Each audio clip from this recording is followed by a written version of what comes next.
இதயமாகும் இனிய உறவு வாருங்கள், உலகி சென்று பலன் தரவே கூடுங்கள்.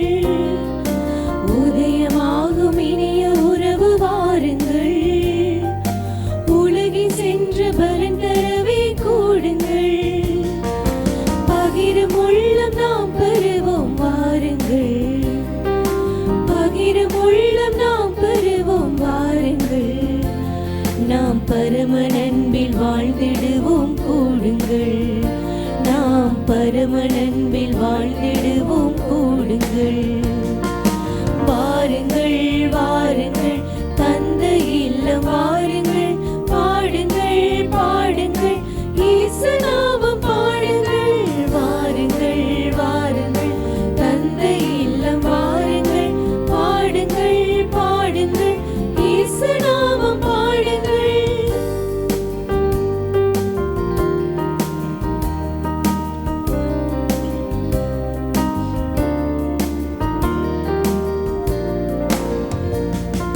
சுமை மருந்து சுகம் பெறுவோம் வாருங்கள், இமை திறந்து வெளியில் காண கூடுங்கள்.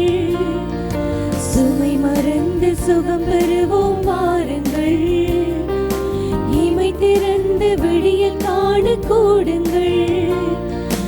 இருள் மறைந்து ஒளி நிறையும் வாருங்கள், இருள் மறைந்து ஒளி நிறையும் வாருங்கள்.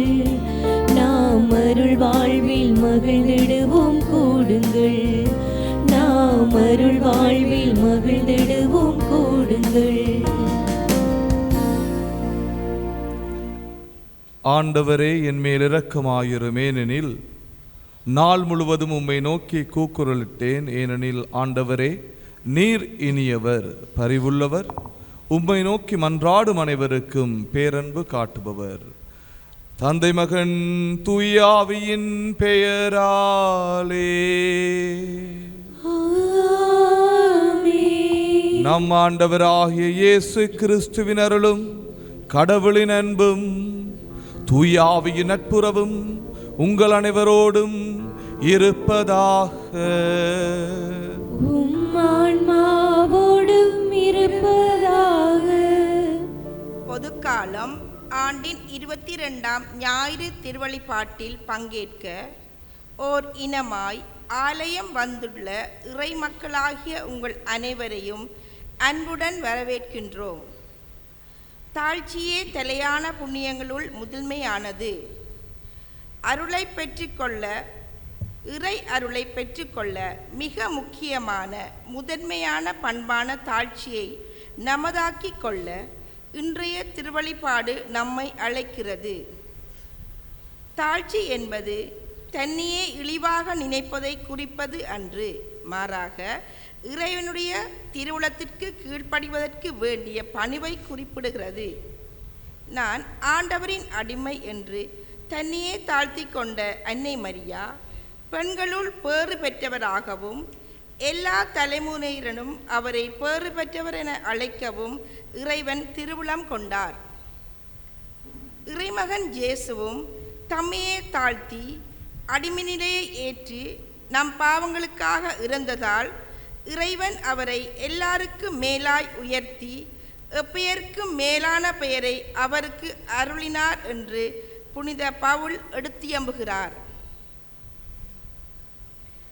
நான் கனிவும் மனத்தாழ்மையும் உடையவன், என்னிடம் கற்றுக்கொள்ளுங்கள் என்ற வாழ்த்தொலி நம் ஒவ்வொருவரையும் இயேசுவிடமிருந்து கனிவையும் தாழ்ச்சியையும் கற்று வாழ அழைப்பு விடுக்கிறது. இதற்கமைய தாழ்ச்சியே தனது வாழ்வின் அடிநாதமாக கொண்டு வாழ்ந்த எம் புனித இன்னாசியாரும் நமக்கு ஓர் எடுத்துக்காட்டாக திகழ்கிறார். அவரின் வாழ்வியல் விழுமியங்களை பின்பற்றி தமது 10 வருட சேவையை நிறைவு செய்யும் கிறிஸ்தவ வாழ்வு சமூகத்தினரோடு நாமும் இன்றைய இறை பலியில் இணைந்து அனைத்தும் இறைவனின் அதியுன்னத மகிமைக்காக என ஒப்புக்கொடுத்து தாழ்ச்சியை வாழ்வாக்கி வாழ இறை பலியில் இணைவோம். கிறிஸ்துவுக்குள் பிரியமானவர்கள், இந்த நாளிலுமாக கிறிஸ்தவ வாழ்வு சமூகங்களோடு இணைந்து ஜெபிக்கின்றார்கள். CLC என்று நாங்கள் ஆங்கிலத்தில் கூறுவோம், கிறிஸ்டியன் லைஃப் கம்யூனிட்டி. அவர்களுடைய சேவை எங்கள் பங்குக்கு பல விதத்திலே உதவி இருக்கிறது. அவர்களை ஆண்டவர் ஆசிர்வதிக்கவும் அவர்கள் குடும்பங்கள் ஆசீர்வாதமாக இருக்கவும் நாங்கள் தொடரும் திருப்பலியிலே மன்றாடுவதோடு எங்களுடைய தேவைகளையும் ஆண்டவரிடத்திலே சமர்ப்பிப்போம். இந்த 22வது ஞாயிறு எங்களுடைய வாழ்க்கையில் ஒரு புதியதொரு மாற்றத்தை கொண்டு வர வேண்டும் என்றும், எனக்கும் ஆண்டவருக்கும் இடையில் இருக்கிறதான உறவு நெருக்கமாக வேண்டும், எனக்கும் ஆண்டவருக்கும் இடையிலான உறவு நெருக்கமாக வேண்டும் என்ற கருப்பொருளில் நாங்கள் சிந்திக்க தொடங்குவோம். இன்றைய நாளில் நீங்கள் முன்னுரையில் கேட்டது போல தாழ்ச்சி என்கிற புண்ணியம் ஒவ்வொரு மனிதனுக்கும் ஆண்டவரை காட்டுகின்றது. நாங்கள் எங்களை தாழ்த்தி ஒப்பு கொடுக்கிற பொழுது ஆண்டவர் எங்களை உயர்த்துகிறாள். அன்னை மரியாள் தன்னை தாழ்த்தி ஒப்பு கொடுத்தபடியினால் தான் கடவுளின் தாயாக அவள் உயர்த்தப்பட்டாள். அந்த புண்ணியம் என்பது எங்களுடைய வாழ்விலே நிலைநிற்க வேண்டும். நாங்கள் எங்களுடைய ஆணவங்களை விட்டு, எங்களுடைய மாற்று கருத்துக்களை விட்டு இறைவனுடைய சித்தத்திற்கு எங்களை தாழ்த்தி ஒப்பு கொடுக்கிற பொழுது நாங்கள் நினையாத வண்ணமாக ஆண்டவர் எங்களை உயர்த்துகின்றார். செருக்குற்றோரை ஆண்டவர் சிதறடிக்கின்றார் என்று பைபிள் சொல்லுகிறது. செருக்குற்றோரை ஆண்டவர் சிதறடிக்கின்றார், தாழ்ச்சி உள்ளவர்களை ஆண்டவர் உயர்த்துகின்றார். அப்போ இன்றைய நாளில் இந்த சிந்தனையை எங்கள் மனதில் வைத்துக்கொள்ளும். ஆண்டவருடைய வாழ்க்கையில் ஆண்டவர் தன்னை தாழ்ச்சி என்கிற புண்ணியத்தை தன்னுடைய வாழ்விலே வைத்து இறை தாயாக உயர்த்தப்பட்டால், இறை அரசியாக உயர்த்தப்பட்டால், விண்ணகத்திற்கும் மண்ணகத்திற்கும் அரசியாக அவள் வாழ்கின்றாள். அதனுடைய அர்த்தம் என்னவெனில் அந்த அளவுக்கு தன்னை தாழ்த்தி ஒப்பு கொடுத்தார். பிலிப்பியர் 2ஆம் அதிகாரத்தில் நீங்கள் பார்க்கிறது போல ஆண்டவர் இயேசு கிறிஸ்து கடவுளாயிருந்தும் கடவுள் நிலையை பெற்றுக்கொள்ளாத இந்த பூமிக்கு வந்தார்.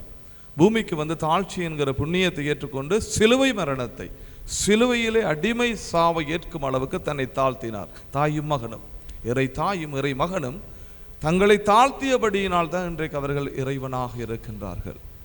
இயேசு தன்னை தாழ்த்தி சிலுவையிலே தாழ்த்தி ஒப்பு கொடுத்தார். இன்றைக்கு எங்களுக்கு நல்லதொரு கருப்பொருள் கிடைத்திருக்கிறது. கிறிஸ்துவுக்குள் பெரியமானவர்கள், இந்த இறை சமூகமானது தாழ்ச்சியை தங்களுடைய படிப்பினையாக ஏற்றுக்கொள்ளாவிட்டால் நாங்கள் இறைவனுடைய ஆன்மீகத்தையும் ஆசீர்வாதத்தையும் எங்களுடைய வாழ்க்கையிலே பெற்றுக்கொள்ள முடியாது. அதனால் எங்களை கண்களை மூடி ஆண்டவரிடத்தில் ஒப்பு கொடுப்போம். இந்த திருப்பலியானது வெறுமனே ஒரு கண்காட்சியாக இல்லாமல், வெறுமனே ஒரு என்டர்டெயின்மெண்ட்டாக இல்லாமல், உண்மையாகவே எங்களுடைய வாழ்விலே மாற்றத்தை கொண்டு வருகிற திருப்பலியாக மாறட்டும். ஆண்டவரே, எங்களுக்கு தாழ்ச்சி என்கிற புண்ணியத்தை தாரும் என்று நாங்கள் வேண்டுவோம். உருக்கமாக ஆண்டவரிடத்தில் ஜெபிப்போம். இந்த திருப்பலி என்னுடைய வாழ்விலே ஒரு மாற்றத்தை ஏற்படுத்தட்டும். ஆண்டவரே, என்னுடைய செருக்கான சிந்தனைகள், என்னுடைய எண்ணங்கள் மாறி போகட்டும். அப்பா, இந்த திருப்பலியானது உண்மையாகவே இறைவனுடைய உடலையும் இரத்தத்தையும் எடுக்க பெற வந்திருக்கிற நான் அந்த அன்னையைப் போலவும் இயேசுவைப் போலவும் தாழ்ச்சியுள்ள மனிதனாக வாழ என்னை மாற்றும் என்று நாங்கள் ஒப்புக் கொடுப்போம். ஆண்டவரே, என்னை மன்னியும் அப்பா. நான் உமக்கு எதிராகவும் உம்முடைய பிள்ளைகளுக்கு எதிராகவும் செய்த பாவங்களுக்கு நினைத்து நான் மன்னிப்பு கேட்கிறேன் என்று உங்களை ஒப்புக் கொடுங்கள்.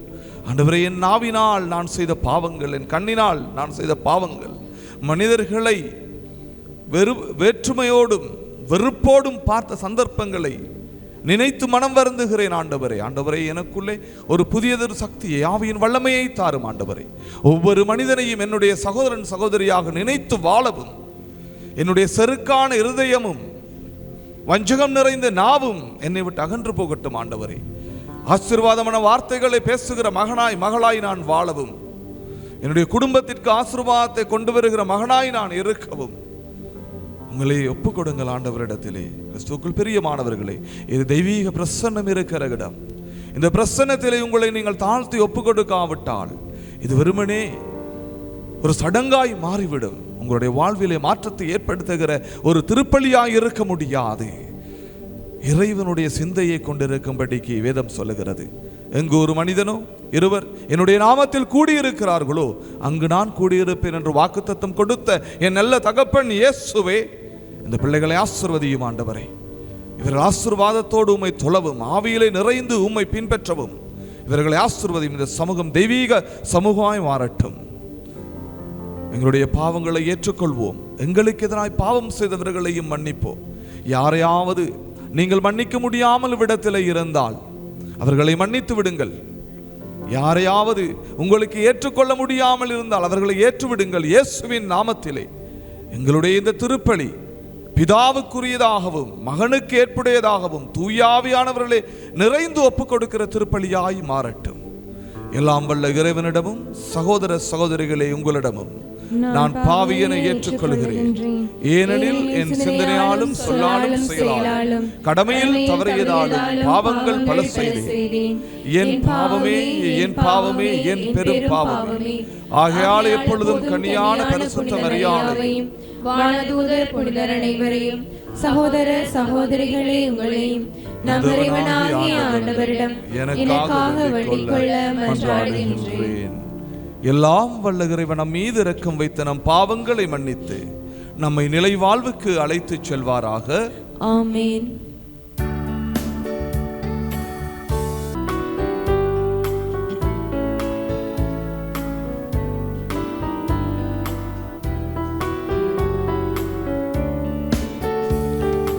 ஆண்டவரே இரக்கமாயிரும். ஆண்டவரே இரக்கமாயிரும். கிறிஸ்துவே இரக்கமாயிரும். கிறிஸ்துவே இரக்கமாயிரும். ஆண்டவரே இரக்கமாயிரும். ஆண்டவரே இரக்கமாயிரும். இரக்கமாயிரும்.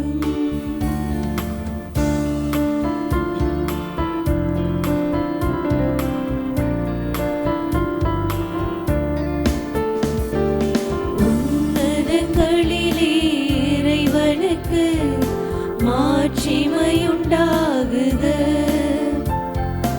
உலகினிலே நல் மனத்தவர்க்கு அமைதியும் உண்டாகுக.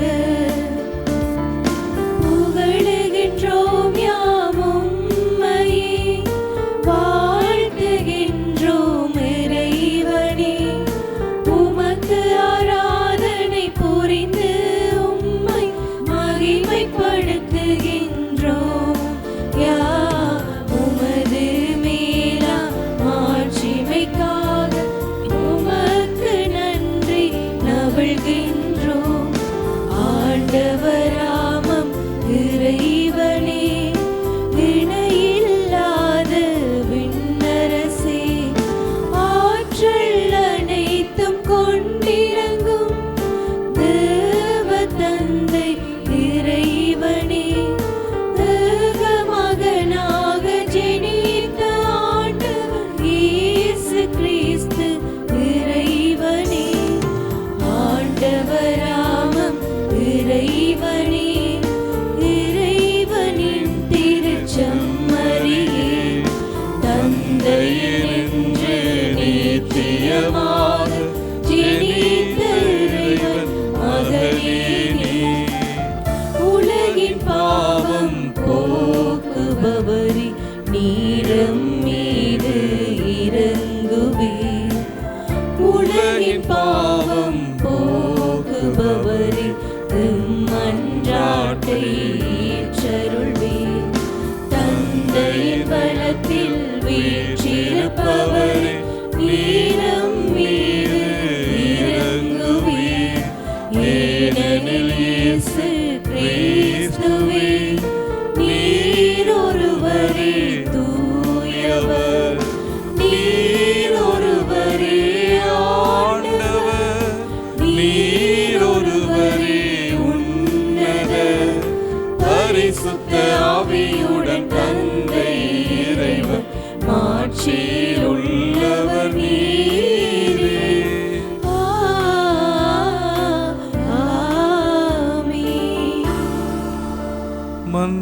மன்றாடுவோமாக. ஆற்றல் வாய்ந்த இறைவா, சிறந்தவை அனைத்தும் நிறைந்தவரே, உம்மீது நாங்கள் உள்ளார்ந்த அன்பு கொள்ளச் செய்தருளும். அதனால் எங்களது சமயப்பற்றை வளர்த்து நன்மைகளை பெருகச் செய்து நீரங்களில் கருத்துடன் உருவாக்கியதை பராமரித்து காத்தருள்வீராக. உம்மோடு தூயாவியின் ஒன்றிப்பில் என்றென்றும் வாழ்ந்து ஆட்சி செய்கின்ற எங்கள் ஆண்டவர் இயேசு கிறிஸ்து வழியாக உம்மை மன்றாடுகின்றோம்.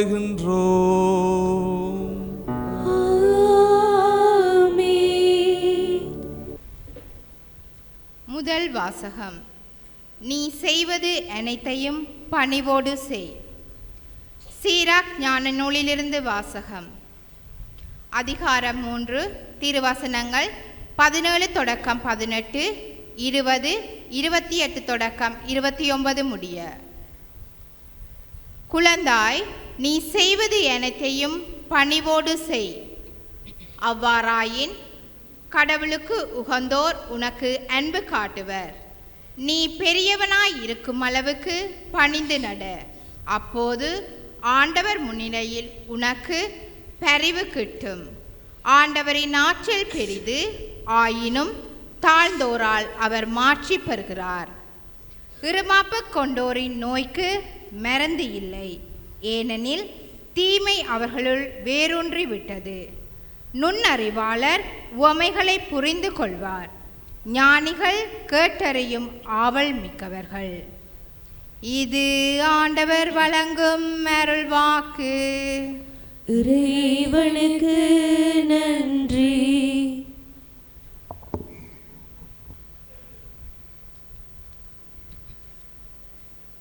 பின்வரும் பதிலுரை பாடலுக்கு உங்கள் பல்லவியாக அனைவரும். ஒடுக்கப்பட்டோர்க்கு கடவுளே மறுவாழ்வு அளித்தீர், மறுவாழ்வு அளித்தீர். ஒடுக்கப்பட்டோர்க்கு கடவுளே மறுவாழ்வு அளித்தீர், மறுவாழ்வு அளித்தீர். நேர்மையாளரோ மகிழ்ச்சி அடைவர், கடவுள் முன்னிலையில் ஆர்ப்பரிப்பர், மகிழ்ந்து கொண்டாடுவர்.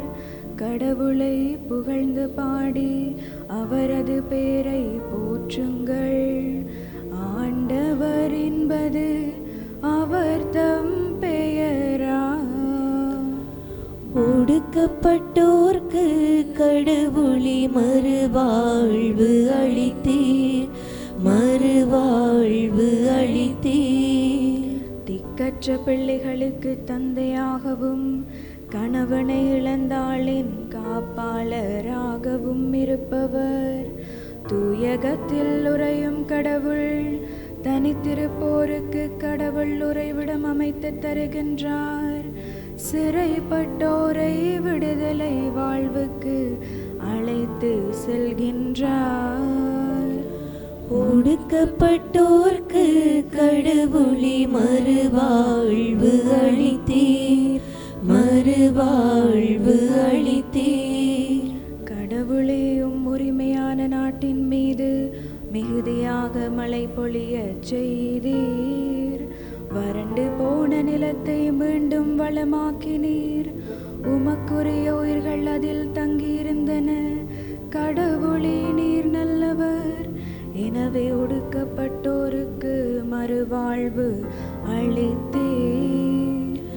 ஒடுக்கப்பட்டோர்க்கு கடவுளே மறுவாழ்வு அளித்தீர், மறுவாழ்வு அளித்தீர். ஒடுக்கப்பட்டோர்க்கு கடவுளே மறுவாழ்வு அளித்தீர், மறுவாழ்வு அளித்தீர். இரண்டாம் வாசகம். நீங்கள் வந்து சேர்ந்திருக்கும் சீயோன் மலை வாழும் கடவுளின் நகர். எபிரேயருக்கு எழுதப்பட்ட திருமுகத்திலிருந்து வாசகம். அதிகாரம் 12, 18 தொடக்கம் 19, 22 தொடக்கம் 24 வரை. சகோதர சகோதரிகளே, நீங்கள் வந்து சேர்ந்திருப்பது தொட்டு உணரக்கூடிய தீப்பற்றி எரிகின்ற இருள் சூழ்ந்த மந்தாரமான சுழல் காற்று வீசுகின்ற சீனாய் மலை அல்ல. அங்கு எக்காலம் முழங்கிற்று, பேசும் குரலொன்று கேட்டது. அக்குரலை கேட்டவர்கள் அதற்கு மேல் தங்களோடு அது ஒரு வார்த்தை கூட பேச வேண்டாம் என்று கேட்டுக்கொண்டார்கள். ஆனால் நீங்கள் வந்து சேர்ந்திருக்கும் சீயோன் மலை வாழும் கடவுளின் நகர், விண்ணக எருசலேம். அதனை பல்லாயிரக்கணக்கான வானதூதர்கள் சூழ்ந்துள்ளனர்.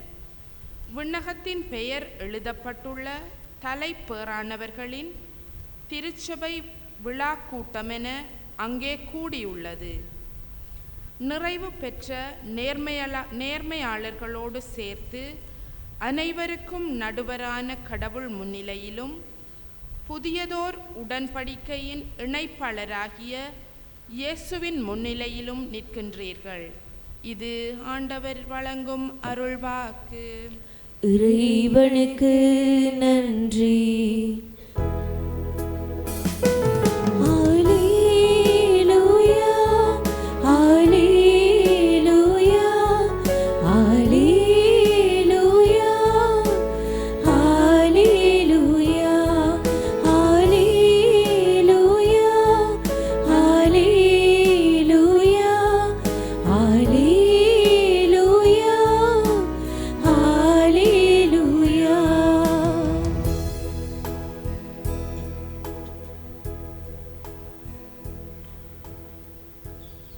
நான் கனிவும் மனத்தாழ்மை உடையவன், ஆகவே என் நுகத்தை உங்கள் மேல் ஏற்றுக்கொண்டு என்னிடம் கற்றுக்கொள்ளுங்கள் என்கின்றார் ஆண்டவர்.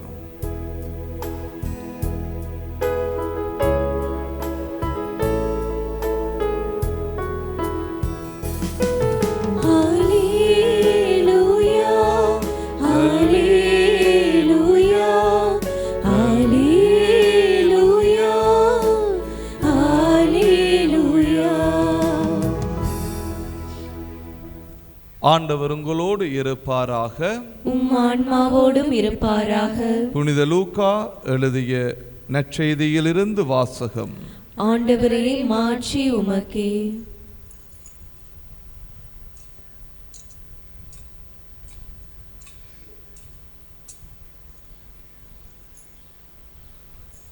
அக்காலத்தில் ஓய்வு நாள் ஒன்றில் இயேசு பரிசேயர் தலைவர் ஒருவரை வீட்டிற்கு உணவருந்த சென்றிருந்தார். அங்கிருந்தோர் அவரை கூர்ந்து கவனித்தனர். விருந்தினர்கள் பந்தியில் முதன்மையான இடங்களை தேர்ந்து கொண்டதை நோக்கிய இயேசு அவர்களுக்கு கூறிய அறிவுரை: ஒருவர் உங்களை திருமண விருந்திற்கு அழைத்திருந்தால் பந்தியில் முதன்மையான இடத்தில் அமராதீர்கள். ஒருவேளை உங்களை விட மதிப்புக்குரியவர் ஒருவரையும் அவர் அழைத்திருக்கலாம். உங்களையும் அவரையும் அழைத்தவர் வந்து உங்களிடத்தில், இவருக்கு இடத்தை விட்டு கொடுங்கள் என்பார். அப்பொழுது நீங்கள் வெட்கத்தோடு கடைசி இடத்திற்கு போக வேண்டியிருக்கும். நீங்கள் அழைக்கப்பட்டிருக்கும் போது போய் கடைசி இடத்தில் அமருங்கள். அப்பொழுது உங்களை அழைத்தவர் வந்து உங்களிடம், நண்பரே, முதல் இடத்திற்கு வாரும் என சொல்லும் பொழுது உங்களுடன் பந்தியில் அமர்ந்திருப்பவர்கள் யாவருக்கு முன்பாக நீங்கள் பெருமை அடைவீர்கள். தம்மைத்தாமே உயர்த்துவோர் யாவரும் தாழ்த்தப் பெறுவர். தம்மைத்தாமே தாழ்த்துவோர் உயர்த்தப் பெறுவர். பிறகு தம்மை விருந்துக்கு அழைத்தவரிடம் இயேசு, நீர் பகல் உணவோ இரவு உணவோ அளிக்கும் போது உம் நண்பர்களையோ சகோதர சகோதரிகளையோ உறவினர்களையோ செல்வம் படைத்த அண்டை வீட்டாரையோ அழைக்க வேண்டாம்.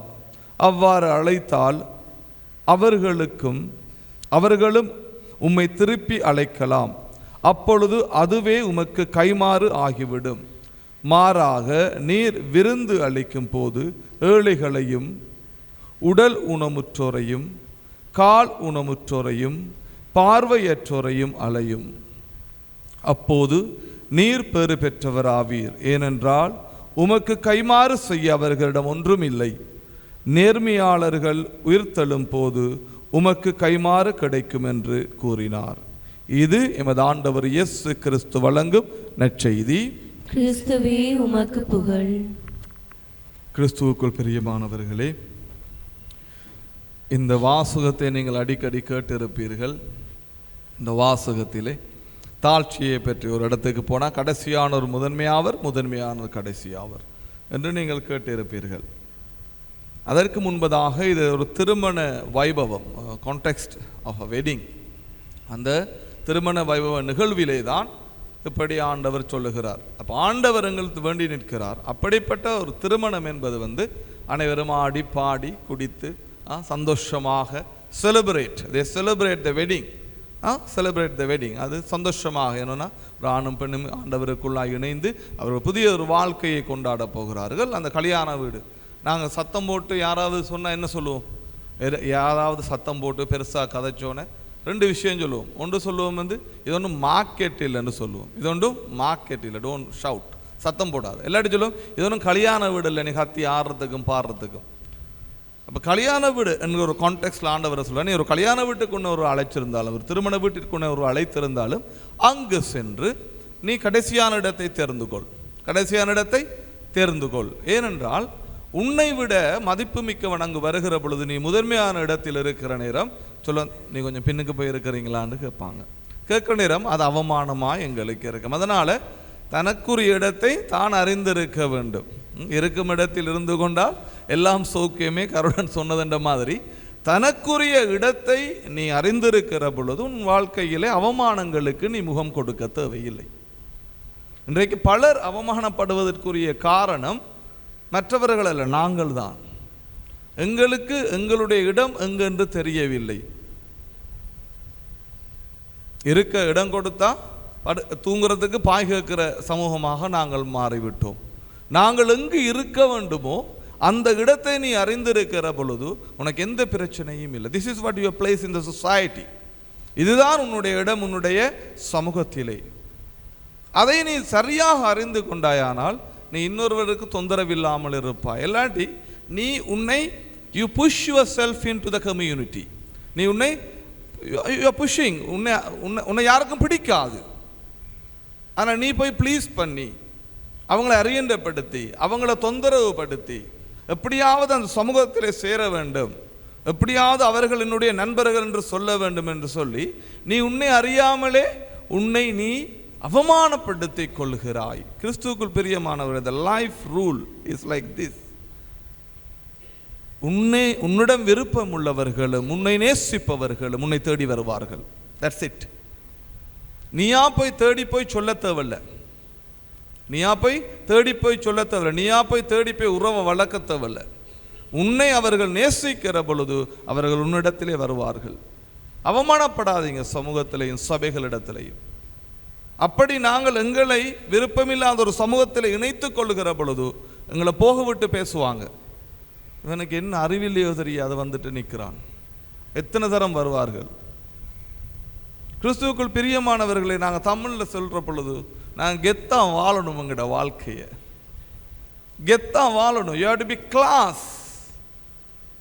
B class. உங்களை அவமானப்படுத்திக் கொள்ளாதீர்கள். இன்றைக்கு பல திருமண வீடுகளில் நீங்கள் எதிர்பார்ப்பீங்க, எங்களை அழைப்பாங்க, எங்களுக்கு தான் முதல் காட் வைப்பாங்க, எங்களோட அவங்க சரியான நெருக்கம், எங்களைத்தான் கூப்பிடுவாங்க. கடைசி அவங்களுக்கு காட்டே தர மாட்டாங்க. கடைசியா உங்களுக்கு அழைப்பிதலே வந்திருக்காது. இல்லை அந்த திருமணத்தில் நீங்களும் கடைசியாக ஓரத்தில் தெரிந்தும் தெரியாதவர்களும் போல் என்று வந்திருப்பீங்க. அந்த நேரத்தில் மனதில் வேதனையாயிருக்கும். நான் இவ்வளவு இந்த மனிதர்களை நினைத்து கொண்டேனே, இவ்வளவு நண்பர்களாக எதிர்பார்த்தேனே, அது உண்ட புலையா? தேவைக்கு உன்னை பயன்படுத்துகிற உலகத்திடத்திலே நீ எதையும் எதிர்பார்க்க கூடாது. அது அவர்களுடைய பிழை அல்ல, உன்னுடைய சிந்தனை தெளிவில்லாத காரணம். அவனுக்கு எங்களை விட பெரியாக்கள் இருக்கிறார்கள், அவர்களுக்கு எங்களை விட வேண்டியவர் இருக்கிறார்கள். அது அவர்களுடைய வாழ்க்கை முறை. ஆனால் நான் தான் தவறாய் நினைத்து கொண்டேன். அதனால தான் ஆண்டவர் சொல்லுகிறார், நான் சொல்லலையா, Bible chase you know your place. உன்னுடைய இடத்தை நீ தெரிந்தெடுக்கிற பொழுது உனக்கு ஒரு பிரச்சனையும் இல்லை. ஆனால் உன்னுடைய இடம் தெரியாமல் நீ யூ புஷ் யுவர் செல்ஃப். நீ நினைக்கலாம், என்னை எல்லாரும் அன்பு செய்கிறாங்க, என்னை எல்லாரும் ஆதரிக்கிறாங்க. ஒரு நாளும் ஒரு சமூகத்தில் உன்னை எல்லாரும் அன்பு செய்ய மாட்டாங்க. அதை நீ முதலாக விளங்கி கொள்ளணும். உன்னை 10 பேர் அன்பு செய்தால் 10 பேர் கிரிட்டிசைஸ் பண்ணுவாங்க, 10 பேர் குறை கதைப்பாங்க, 10 பேர் ஒன்றுமே உன்னை கணக்கெடுக்கவும் மாட்டாங்க. அது சமூகம். ஆனால் எங்களுடைய வாழ்க்கையை எங்களோடு இருக்கிறவர்கள், எங்களை விரும்புபவர்களோடு சேர்ந்து நாங்கள் வாழ பழகி கொள்ள வேண்டும். எல்லாரையும் நாங்கள் திருப்திப்படுத்த முடியாது, அப்ப எல்லாரையும் திருப்திப்படுத்த வேண்டும் என்று நீங்கள் வாழ நினைத்தால் மன அழுத்தத்துக்கு உள்ளாவீர்கள். கிறிஸ்துவுக்குள் பிரியமானவர்களே, நீங்கள் வாழ்கிற வாழ்க்கையில் இன்றைக்கு ஆண்டவர் சொன்னது போல உனக்குரிய இடத்தை நீ எடுத்துக்கொள்ளுகிற பொழுது உன்னை ஆண்டவர் உயர்த்துவார். முதலாவது. இரண்டாவது, நான் இன்ட்ரடக்ஷனில் சொன்னது போல அன்னை மரியாளும் எமது ஆண்டவர் இயேசுவும் இன்றைக்கு பிதாவினால் உயர்த்தப்பட்டதற்குரிய காரணம் அவர்கள் தங்களை தாழ்த்தி ஒப்பு கொடுத்தார்கள். அவர்கள் தாழ்த்தியதினால் உயர்த்தப்பட்டார்கள். இன்றைக்கு உலகத்திலே பல அதிகூடிய மனிதர்களால் இறைவனை ஏற்றுக்கொள்ளப்பட்டு பின்பற்றுகிற மனிதன் இயேசுவாய் இருக்கிறாரே. அவர் சிலுவை சாவை ஏற்றுக்கொண்டார். அடிமைத்தனமாய் தன்னை தாழ்த்தி ஒப்பு கொடுத்தார். அப்ப எங்களுடைய வாழ்க்கையில் ஆண்டவர் இதைத்தான் விரும்புகிறார். ஏன்னா நாங்கள் இந்த உலகத்தில் படைக்கப்பட்டிருக்கிறோம் கிறிஸ்துவுக்குள் பிரியமானவர்களே. எங்கள்கிட்ட இருக்கிறது ஒரே ஒரு சொத்து மாத்திரம்தான். அந்த சொத்து என்னன்னு சொல்லுங்க பாப்போம். ஒரு கேள்வி ஒன்று கேட்போம், கண்ணால் கேள்வி கேட்டு. எங்களிடத்தில் இருக்கிறது நிரந்தரமான ஒரே ஒரு சொத்து தான். அந்த சொத்து என்ன தெரிஞ்சாக கை எழுதுங்க. தெளிவா ஒரு விடையில ஒரு வார்த்தையில உங்கள்கிட்ட இருக்கிற நிரந்தரமான ஒரு சொத்து அது என்ன? கையை வைத்து சொல்லணுமா?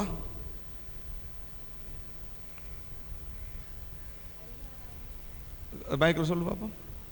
கம் கம் சரி மைக் புள்ளிய சரியா சொல்லு பாப்போம். அழியாத ஆன்மா. அழியாத ஆன்மா. Praise the Lord. Sit down. அது ஒரு விதத்தில் சரி, அதுக்கு ஒரு 60 பாக்ஸ் கொடுக்கலாம். எங்களிடத்தில் இருக்கிற அழியாத ஒரு, எல்லாரும் கண்களை மூடுங்க பார்ப்போம். கண்களை மூடுங்க எல்லாரும். கண்களை மூடி உங்களுடைய சுவாசத்தை கருத்தில் கொள்ளுங்கள். மிக எளிமையான உங்கள் சுவாசத்தை உள்ளெடுங்கள், உங்கள் சுவாசத்தை வெளிவிடுங்கள்.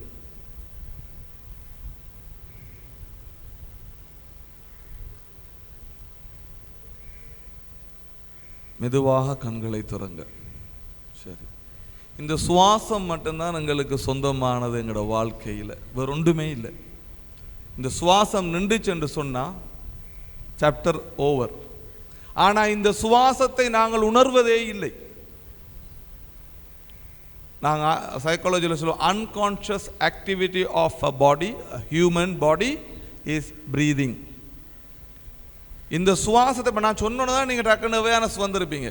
அப்படி நம்மளும் சுவாசிக்கிறோம். இல்லாட்டி உங்களுக்கு தெரியாது. கிறிஸ்துவுக்குள் பிரியமானவர்களே, ஆதியிலே இறைவன் மனிதனை படைத்த பொழுது தன்னுடைய காற்று சுவாசத்தை ஊதி மனிதனை படைத்தார் என்று வார்த்தை சொல்லுகிறது.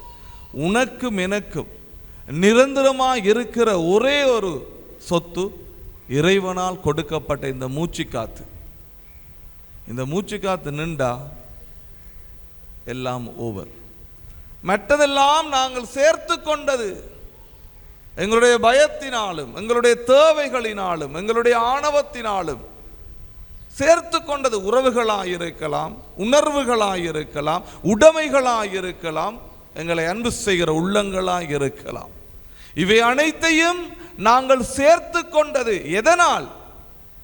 பயத்தினால். இந்த மனிதன் இல்லை என்றால் நான் என்ன செய்வேன்? இந்த காசு இல்லை என்றால் நான் என்ன செய்வேன்? ஒன்றுமே நீ செய்ய முடியாது. இவையெல்லாம் இல்லாட்டியே நீ வாழலாம். ஆனால் இந்த மூச்சு நின்றா எல்லாம் முடிஞ்சு. அதனால் கிறிஸ்துவுக்குள் பிரியமானவர்களே, உங்களை தாழ்த்தி ஒப்பு கொடுப்பதற்கு இந்த எக்ஸசைஸை நீங்கள் செய்யுங்க. எங்கே இருந்தாலும், ஆலயத்தில் இருந்தாலும், வீட்டில் இருந்தாலும், ஒரு 10 நிமிஷம் கண்ணை மூடி உன் சுவாசத்தை உணர்ந்து கொள். இது மட்டும்தான் உண்மை, இது மட்டும்தான் சத்தியம். மற்றதெல்லாம் நாங்கள் கட்டிக்கொண்ட மாயை என்கிற ஒரு உலகத்திலே நாங்கள் வாழ்ந்து பெருமைப்படுகிறது ஒரு மாயை. தன்னைத்தானே பெருமையாய் நினைக்கிறது மாயை. அநியாயமாக உங்கள் நேரங்களையும் காலங்களையும் செலவிடாதீர்கள். அழிந்து போகிற சிந்தனைகளுக்காகவும் எங்களை பெருமை பாராட்டி கொண்டு உங்களோட பொன்னான நேரத்தை ஆண்டவரோட செலவழிக்கிற இந்த நேரத்தை, அவருடைய பரிசுத்தமான இந்த பிரசன்னத்தில் வாழ்கிற இந்த நேரத்தை அகங்காரத்திலும் கோபத்திலும் வஞ்சகத்திலும் செலவழித்து விடாதே. ஆண்டவருடைய பிரசன்னத்தில் வாழ வேண்டும். இன்றைக்கு இல்லை, இங்கே மட்டுமில்லை, உன் வீட்டிலையும் உன் சமூகத்திலையும் பிற மனிதர்களை நீ குணப்படுத்துகிற மனிதனாக இருக்க வேண்டும். You have to heal others. நீ மற்றவர்களை குணப்படுத்துகிற மனிதன், உடலாலும் உள்ளத்தாலும் உடைந்த மனிதர்களை தொட்டு குணப்படுத்துகிறவர்கள் தான் கிறிஸ்தவர்கள். மற்றவர்களுடைய மனதை உடைப்பவர்கள் அல்ல. மற்றவருடைய மனதை புண்படுத்தி அவன் உடலை காயப்படுத்தி வாழ்கிறவர்கள் கிறிஸ்தவர்கள் அல்ல. கிறிஸ்தவர்கள் சமூகத்திலே அன்போடு வாழ்கிறவர்கள், சமூகத்திலே இறை பிரசன்னத்தை கொண்டு செல்பவர்கள். சமூகத்திலே கிறிஸ்தவர்கள் வாழ்கிறார்கள் என்று சொன்னால் அவர்கள் அமைதியிலும் அன்பிலும் வாழ்கிறவர்கள். அந்த குடும்பத்தை சார்ந்தவர்கள் தான் நாங்களும் நீங்களும். அதனால கிறிஸ்துவுக்குள் பிரியமானவர்களே, என்னை தாழ்த்தி ஒப்பு கொடுக்கிறேன் என்று சொல்லி வாயால சொன்னா போதாது, வாழ்விலே நான் அதை காட்ட வேண்டும். கிறிஸ்துவுக்குள் பிரியமானவர்களே, திருமண வீட்டை விடுங்க, திருமண வீட்டில் நீ எப்படியாவது அதை பற்றி நமக்கு பிரச்சனை. ஆலயத்திலும் வந்து நான் என்னை தாழ்த்தி ஒப்பு கொடுக்காவிட்டால், ஆலயத்திலும் வந்து இறை பிரசன்னத்திலும் நான் செருக்கோடு இருந்தால், இறை பிரசன்னத்திலும் ஆண்டவருடைய பிரசன்னத்தை மறந்து நான் விடுப்பு பார்த்து கொண்டு இருந்தால், அப்ப எனக்கு எப்படி விடுதலை கிடைக்கும்? At least in the church, let us be humble in front of God. இறை பிரசன்னத்திலாவது எங்களை தாழ்த்தி நாங்கள் ஒப்பு கொடுக்க முன் வருவோம். கிறிஸ்துவுக்குள் பிரியமானவர்களே, இது கடினமான விஷயம் அல்ல. நாங்கள் எங்களை உணர்ந்து கொள்ளுகிற பொழுது, நீங்க ஒவ்வொரு வாரமும் திருப்பலி புஸ்தைக்கு வாரீங்க, இந்த வார நேரத்தில் உங்களுடைய வாழ்வு கொஞ்சம் கொஞ்சமாக மாற வேண்டும்.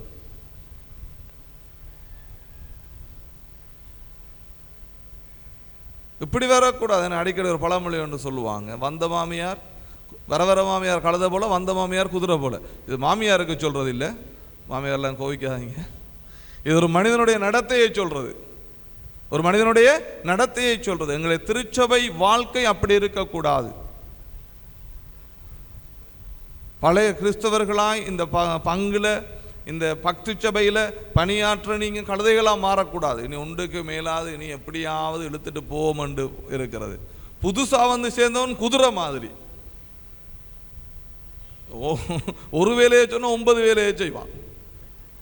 அப்படி இல்லை. நாங்கள் நிதானமாக சிந்தித்து தெளிவுடன் செயல்பட வேண்டும். இந்த பக்தி சபைகள் நிதானமாக சிந்திப்பதற்கும் தெளிவாக செயல்படுவதற்கும் எங்களோட வாழ்க்கையில் ஜெபம் அவசியம். அப்போ இந்த ஜெபத்தினூடாக எங்களை தாழ்த்தி ஒப்பு கொடுத்து இறை பிரசன்னத்தை நாங்கள் உணர்கிற பொழுது இந்த பங்கு திருச்சபை ஆண்டவரிலே நிலைத்து நிற்கும், அவருடைய அன்பிலே நிலைத்திருக்கும். அதனால் கிறிஸ்துவுக்குள் பிரியமானவர்களை, நான் வெள்ளிக்கிழமையும் கேட்டுக்கொண்டது போல இந்த பங்குக்காக ஜெபியுங்கள், குருக்களுக்காக ஜெபியுங்கள், அருட்சகோதரிகளுக்காக ஜெபியுங்கள். இந்த பங்கிலிருந்து குருவாக அருட்சகோதரியாக வர இருக்கிறவர்கள், ஏற்கனவே வந்தவர்களை ஒப்பு கொடுத்து ஜெபியுங்கள். உங்களுடைய ஜெபத்தினால் இவர்களை தாங்குங்கள், அவர்களை சபிக்காதீர்கள். அப்போ நீங்கள் ஜெபிக்கிற நேரம், நீங்கள் ஆசீர்வாதமாய் அவர்களுக்கு ஜெபிக்கிற நேரம், அந்த அவர்களுடைய குருத்துவ வாழ்விலே அவர்கள் ஆசீர்வாதமாய் இருப்பார்கள். பங்கு மக்களே சபிக்கிற பொழுது, பங்கு மக்களே அவர்களை என்ன சார் ஏசி பேசி தூற்றுகிற பொழுது எப்படி அவர்களுடைய குருத்துவ வாழ்க்கையோ அவர்களுடைய துறவர வாழ்க்கை எப்படி நிலைத்து நிற்கும்? அதனால் நீங்கள் முடிவெடுத்து கொள்ளுங்க. பங்கு சபையாயிருந்து இந்த மறை மாவட்டத்திற்காக குருக்களுக்காக கண்ணீரோடு நீங்கள் ஜெபிக்க வேண்டும். ஆனால் நீங்கள் கண்ணீரோடு ஜெபிக்கிறத விட்டு போட்டு ஒரு குருவானவரை கண்ணீர் வார மாதிரி தான் கதைக்கிறீங்க.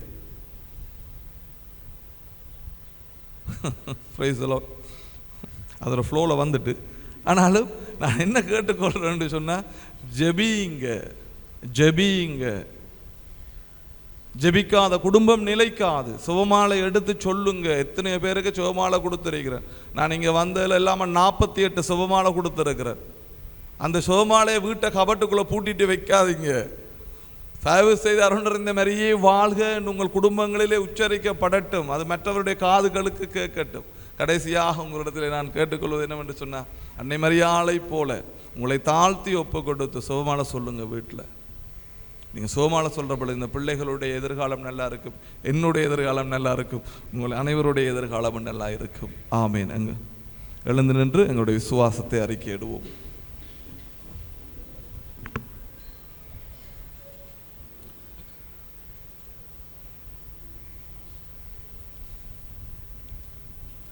ஒரே கடவுளை நம்புகின்றேன். விண்ணகமும் மண்ணகமும் காண்பவை காணாதவை யாவும் படைத்த எல்லாம் வல்ல தந்தை அவரே, கடவுளின் ஒரே மகனாய் உதித்த ஒரே ஆண்டவர் இயேசு கிறிஸ்துவை நம்புகின்றேன். இவர் காலங்களுக்கெல்லாம் முன்பே தந்தையிடம் இருந்து பிறந்தார். கடவுளினின்று கடவுளாக, ஒளியினின்று ஒளியாக, உண்மை கடவுளினின்று உண்மை கடவுளாக உதித்தவர். இவர் உதித்தவர் உண்டாக்கப்பட்டவர் அல்ல, தந்தையோடு ஒரே பொருளானவர். இவர் வழியாகவே யாவும் படைக்கப்பட்டன. மனிதர் நமக்காகவும் நம் மீட்புக்காகவும் விண்ணகம் இருந்து இறங்கினார். தூயாவியால் கன்னிமரியாவிடம் உடல் எடுத்து மனிதரானார். மேலும் நமக்காக போஞ்சி பிலாத்துவின் அதிகாரத்தில் சிலுவையில் அறையப்பட்டு பாடுபட்டு இறந்து அடக்கம் செய்யப்பட்டார். மறைநூல்களின்படி 3ஆம் நாள் உயிர்த்தெழுந்தார்.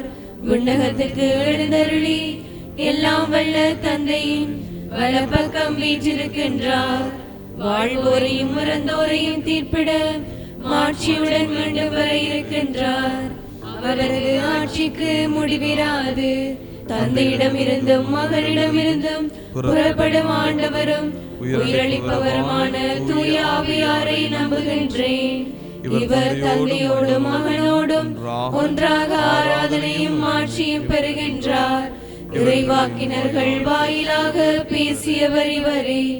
ஒரே புனித கத்தோலிக்க திருத்தூதர் வழிவரும் திரு அவையை நம்புகின்றேன். பாவ மன்னிப்புக்கான ஒரே திருமுழுக்கை ஏற்றுக்கொள்ளுகின்றேன்.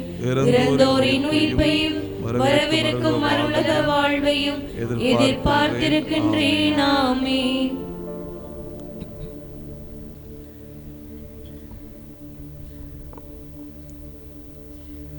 விண்ணகத்தில் பெயர் எழுதப்பட்டுள்ள தலைப்பேரானவர்களின் திருச்சபை என 2ஆம் வாசகத்தில் விவரிக்கப்படும் நிலை உருவாகும் வரை பயணிக்கும் திரு அவையாகிய எம்மை வழிநடத்தி வருகிற திருத்தந்தை லியோ, ஆயர்கள், குருக்கள், துறவரத்தார், இறை மக்கள் ஆகிய நாங்கள் அனைவரும் நம்பிக்கை, எதிர்நோக்கு, பிறர் அன்பு ஆகிய இறையியல் பண்புகளோடு வாழ்ந்திட வரமருள வேண்டுமென்று இறைவா உம்மை மன்றாடுகின்றோம். ஆண்டவரே, எங்கள் மன்றாட்டை கேட்டருளும். இருமாப்பு கொண்டோரை நோக்கி மருந்து இல்லை, ஏனெனில் தீமை அவர்களுள் வேரூன்றி விட்டது என்கிற ஞான நூலின் வார்த்தைகள் உண்மையாகி வருகிற இக்காலகட்டத்தில் அகந்தை மற்றும் ஆக்கிரமிப்பு மனப்பான்மையை விட்டொழிந்து பணிவும் சாந்தமும் அமைதியை நாடுகிற நல்லுள்ளமும் கொண்டவர்களாய் இவ்வுலகின் தலைவர்களையும் எம் நாட்டின் தலைவர்களையும் மாற்றிட வேண்டுமென்று இறைவா உம்மை மன்றாடுகின்றோம். ஆண்டவரே, எங்கள் மன்றாட்டை கேட்டருளும். முதன்மையான இடங்களை பெறுவதற்கும் பெருமை பாராட்டுவதற்கும் எதையும் செய்ய துணிகின்ற இக்காலத்தில் போட்டி மனப்பான்மையுடன் பிறரை அழித்தேனும் முன்னேற துடிக்கும் கயமை துறந்து உண்மை, நேர்மை, கடமை, கண்ணியம், கட்டுப்பாடு ஆகிய விழுமியங்களின்படி வாழ்ந்து நேரிய வழியில் உயர்வை எய்துகிற நல்ல மனதினை எங்களுக்கு தந்தருள வேண்டுமென்று இறைவா உம்மை மன்றாடுகின்றோம். ஆண்டவரே, எங்கள் மன்றாட்டை கேட்டருளும். இரக்கத்தின் தந்தை இறைவா, காடனோல் இனிகோ கிறிஸ்தவ வாழ்வு சமூகமாக கடந்த 10 ஆண்டுகள் நீர் ஆசீர்வதித்து வந்த கிருபைக்காக உமக்கு நன்றி கூறுகின்றோம். நாம் புனிதராம் இஞ்ஞாசியாரின் ஆன்மீக வழிகாட்டலின் கீழ் எல்லாம் இறைவனின் அதியுன்னத மகிமைக்கென்று வாழவும் எம் கிறிஸ்தவ வாழ்வு சமூகத்தில் உள்ள ஒவ்வொரு உறுப்பினர்களையும் அவர்களின் குடும்பங்களையும் ஆசிர்வதிக்க வேண்டுமென்று இறைவா உம்மை மன்றாடுகின்றோம். ஆண்டவரே, எங்கள் மன்றாட்டை கேட்டருளும். தம்மை தாமே உயர்த்துவோர் தாழ்த்த பெறுவர், தம்மை தாமே தாழ்த்துவோர் உயர்த்த பெறுவர் என்ற உம் அருள் வாழ்க்கை மனதில் நிறுத்தி எங்கள் குடும்பங்களிலும் அன்பியங்களிலும் பங்கிலும் சமுதாயத்திலும் பிறருக்கு முன்னுரிமை அளித்து புரிதலும் பகிர்தலும் மிகுந்த அன்புறவை வளர்த்திட அருள் தர வேண்டுமென்று இறைவா உம்மை மன்றாடுகின்றோம். ஆண்டவரே எங்கள் மன்றாட்டை கேட்டருளும். ஏழைகளையும் உடல் ஊனமுற்றோரையும் பார்வையற்றோரையும் எமக்கு கைமாறு செய்ய இயலாதவர்களையும் நாங்கள் பரிவுடன் கண்ணோக்கி பணிவிடை செய்தால் இவ்வுலகில் பேறு பெற்றவர்கள் ஆவதோடு நேர்மையாளர்கள் உயிர்த்தெழும் போது கைமாறு பெறுவோம் என்பதை புரிந்து கொண்டு தன்னலமற்ற அறச்செயல்களில் ஈடுபடுகிற அருளினை இங்கே கூடியுள்ள எங்கள் அனைவருக்கும் தந்தருள வேண்டுமென்று இறைவா உம்மை மன்றாடுகின்றோம். ஆண்டவரே எங்கள் மன்றாட்டை கேட்டருளும். கண்களை மூடி எங்களை ஆண்டவருக்கு ஒப்புக் கொடுத்து எங்களுடைய உள்ளத்திலே இருக்கிற தேவைகளை ஆண்டவர் தாமே நிறைவேற்றும்படிக்காய் எங்களுடைய ஆசீர்வாதம் கடந்து வரும்படிக்காய் எங்களை ஒப்புக் கொடுப்போம். இன்றைய நாள் திருப்பலியிலே விசேஷமாக 2 விடயங்களுக்காய் நாங்கள் ஜெபிக்க இருக்கின்றோம். முதலாவது, ஆண்டவரே எனக்கு உம்முடைய ஆவியானவரை தாரும் அப்பா. நான் செய்த பிழைகளை நினைத்து நான் யாருக்கு எதிராய் தவறிழைத்தேனோ அவர்களிடத்திலே நான் மன்னிப்பு வேண்டவும், அதே போல யாரை நான் இதுவரையிலும் மன்னிக்க முடியாமல் என்னுடைய இருதயத்தை கடினமாய் வைத்திருக்கிறேனோ அந்த கடின இருதயத்தினால் நான் படும் வேதனையும் என் உடலில் ஏற்படும் நோய்களையும் ஆண்டவர் குணமாக்கும்படிக்காக எங்கள் ஒவ்வொருவரையும் ஆண்டவர் தம்முடைய கருணையினால் நிரப்புவாராக. எங்களுக்கு எதிராய் குற்றங்களும் எங்களுக்கு எதிராய் பொய் சாட்சிகளும் எங்களுக்கு எதிராய் இல்லாதது பொல்லாதது கதைத்த மனிதர்களை நாங்கள் மன்னிக்கும்படிக்காக அந்த ஆண்டவர் இயேசு சிலுவையிலே இருந்து சொன்னது போல், ஆண்டவரே இவர்கள் அறியாமல் செய்கிறார்கள், இவர்களை மன்னியும் அப்பா என்ற வார்த்தையை எமதாக்கி கொண்டு எங்களுக்கு எதிராய் திட்டமிட்டு எங்களுடைய பெயர்களை கெடுத்து எங்கள் குடும்பங்களை நாசப்படுத்தி எங்களை பற்றி இல்லாததும் பொல்லாததும் சொல்லி எங்களை அவமானப்படுத்திய மனிதர்களை நாங்கள் மன்னிப்பதற்கு எங்களுக்கு பலத்தை தாருமாண்டவரே.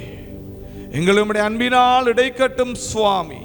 உம்மை போல நாங்கள் உமக்கும் உம்முடைய அன்புக்கும் சான்று பகிர்ந்து எங்களுக்கு எதிராய் குற்றம் செய்த மனிதர்களை மன்னிக்க எங்களை தயவாய் வழி நடத்தியருளும். எல்லா ஜெபங்களையும் எங்கள் ஆண்டவர் இயேசுவின் நாமத்திலே வேண்டி நிற்கிறேன் எங்கள் ஜீவனுள்ள நல்ல பிதாவே, ஆமேன்.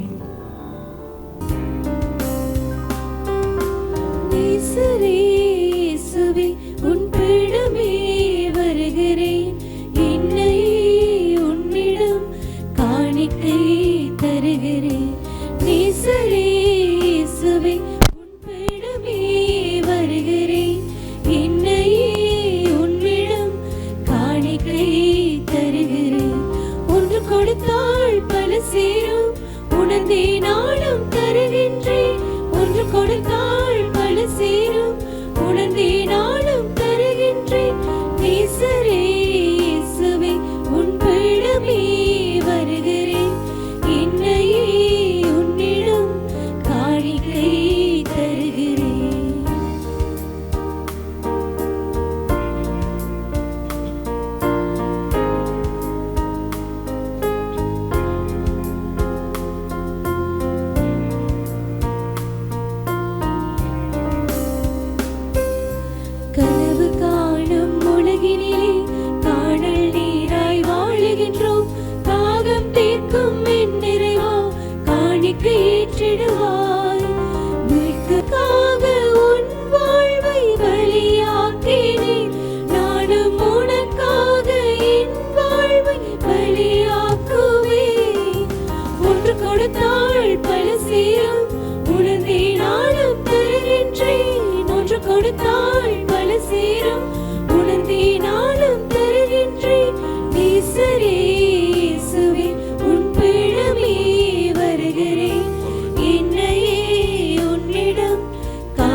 உணர்ந்தே நாளும் தருகின்றேன்.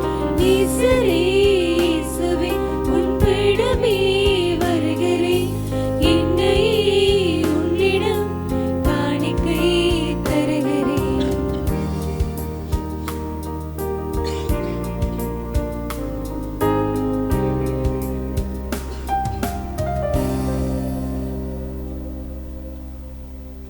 சகோதர சகோதரர், என்னுடையதும் உங்களுடையதுமான இப்பலி எல்லாம் வல்ல தந்தையாக இறைவனை கேட்டதாகும்படி ஜெபியுங்கள். ஆண்டவர் தமது பேரின் புகழ்ச்சிக்காகவும் ஆட்சிக்காகவும் நமது நன்மைக்காகவும் புனித திருவை அனைத்து நலனுக்காகவும் உமது கையிலிருந்து பலியை ஏற்றுக்கொள்வாராக. ஆண்டவரே, என்றும் புனிதமான இக்காணிக்கை மீட்பு அளிக்கும் ஆசியை எங்கள் மீது பொழிவதாக. இவ்வாறு அருளடையாள முறையில் நிகழும் இப்பலி உமது ஆற்றலால் நிறைவு பெறுவதாக. எங்கள் ஆண்டவர் இயேசு கிறிஸ்து வழியாக உம்மை மன்றாடுகின்றோம். ஆமென். ஆண்டவர் உங்களோடு இருப்பாராக. உம் ஆன்மாவோடும் இருப்பாராக. இதை எங்களை மேலே எழுப்புங்கள். ஆண்டவரிடம் எழுப்பியுள்ளோம். நம் இறைவனாகிய ஆண்டவருக்கு நன்றி கூறுவோம். அது தகுதியும் நீதியுமானது. தூயவரான தந்தையும் அன்பார்ந்த மகன் இயேசு கிறிஸ்து வழியாக என்னாலும் அவ்விடத்திலும் நாங்கள் உமக்கு நன்றி செலுத்துவது மெய்யாகவே தகுதியும் நீதியுமாகும், எங்கள் கடமையும் மீட்புக்குரிய செயலுமாகும். உம் வார்த்தையானவர் வழியாக அனைத்தையும் படைத்தீர். அவரையே மீட்பராகவும் ஈடேற்பராகவும் எங்களுக்கு அனுப்பினீர். அவர் தூய ஆவியால் உடலெடுத்து கன்னிமரியாவிடமிருந்து பிறந்தார். அவர் உமது திருவுளத்தை நிறைவேற்றி புனித மக்களை உமக்கு பெற்றுத்தர தம் கைகளை விரித்து பாடுபட்டார். இவ்வாறு அவர் சாவை வென்று உயிர்ப்பை வெளிப்படுத்தினார். ஆகவே வானதூதரோடும் புனிதர் அனைவரோடும் சேர்ந்து நாங்கள் உமது மாட்சியை புகழ்ந்துரைத்து ஒரே குரலாய் சொல்லுவதாவது: தூயவர் தூயவர் தூயவர், வான்படைகளின் கடவுளாம் ஆண்டவர். விண்ணகமும் மண்ணகமும் உமது மாட்சியால் நிறைந்துள்ளன. உன்னதங்களிலே ஓசானா.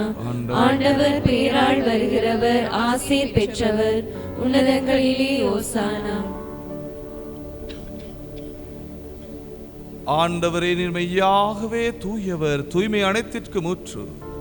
ஆகவே உம்முடைய தூய ஆவியை பொழிந்தி காணிக்கைகளை தூய்மைப்படுத்த உம்மை வேண்டுகின்றோம். இவ்வாறு எங்கள் ஆண்டவர் இயேசு கிறிஸ்துவின் உடலும் இரத்தமுமாக இவை எங்களுக்கு மாறுவனவாக. அவர் பாடுபட உளம் கனிந்து தம்மை கையளித்த போது அப்பத்தை எடுத்து நன்றி செலுத்தி அதை பிட்டு தம் சீடர்களுக்கு அளித்து அவர் கூறியதாவது: அனைவரும் இதிலிருந்து பெற்று உண்ணுங்கள், ஏனெனில் இது உங்களுக்காக கையளிக்கப்படும் என் உடல்.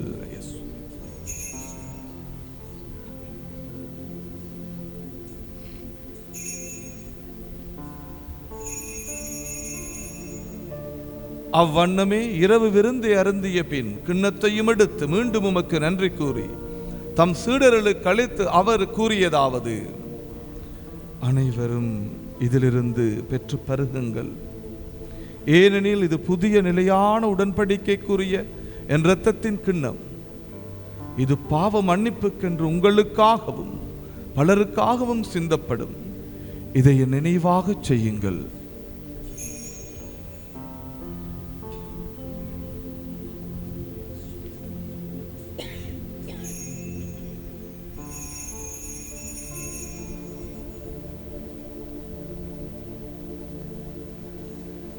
நம்பிக்கையின் மறைபொருள்: ஆண்டவரே, நீர் வருமளவும் உமது இறப்பினை அறிக்கையிடுகின்றோம், உமது உயிர்ப்பினையும் எடுத்துரைக்கின்றோம். ஆகவே ஆண்டவரே, நாங்கள் கிறிஸ்துவின் இறப்பினையும் உயிர்ப்பினையும் நினைவு கூர்ந்து வாழ்வு தரும் அப்பத்தையும் மீட்பளிக்கும் கிண்ணத்தையும் உமக்கு ஒப்புக் கொடுக்கின்றோம். உம் திருமுன் நின்று உமக்கு ஊழியம் புரிய தகுந்தவர்களை எங்களை ஏற்றுக்கொண்டீர்.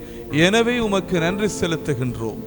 மேலும் கிறிஸ்துவின் உடலிலும் இரத்தத்திலும் பங்கு கொள்ளும் எங்களை தூய ஆவியானவர் ஒன்று சேர்க்க வேண்டும் என உம்மை தாழ்மையுடன் மன்றாடுகின்றோம். ஆண்டவரே, உலகெங்கும் பரவியிருக்கும் திரு அவையை நினைவு கூர்ந்தருளும். எங்கள் திருத்தந்தை 14ஆம் லியோ, எங்கள் அப்போஸ்தலிக்க பரிபாலகர் அன்டன் ரஞ்சித் ஆண்டகை, எல்லா திருநிலையினராகிய அனைவரோடும் திரு அவை அன்பில் நிறைவு பெறச் செய்தருளும். மேலும் உயிர்த்தலும் எதிர்நோக்குடன் துயில் கொள்ளும் எங்கள் சகோதர சகோதரிகளையும் இறந்தோர் அனைவரையும் இரக்கத்துடன் நினைவு கூர்ந்தும் திருமுக ஒளியினுள் ஏற்றருளும். எங்கள் அனைவர் மீதும் இரக்கமாயிரும். கடவுளின் கன்னித்தாயான புனித மரியா, அவருடைய கணவரான புனித யோசேப்பு, புனித திருத்தூதர்கள், இவ்வுலகில் உமக்கு உகந்தவராயிருந்தோராகிய புனிதர் அனைவருடனும் நாங்கள் நிலைவாழ்வில் பங்கு கொள்ளும் தகுதி பெற்று உம் திருமகன் இயேசு கிறிஸ்து வழியாக உம்மை புகழ்ந்தேத்தும் வரமருள உம்மை மன்றாடுகின்றோம்.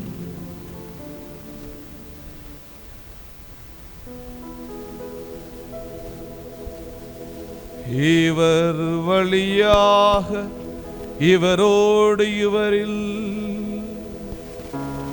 எல்லாம் வல்ல இறைவனாகிய தந்தையே, தூயாவியின் ஒன்றிப்பில்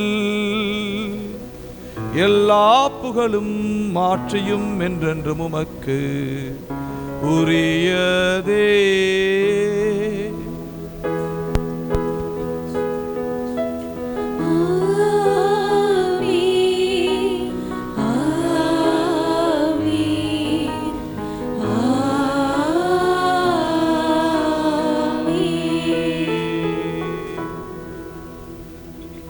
எமது ஆண்டவர் இயேசு கற்பித்த சுபத்தினை துணிந்து சொல்வோம்.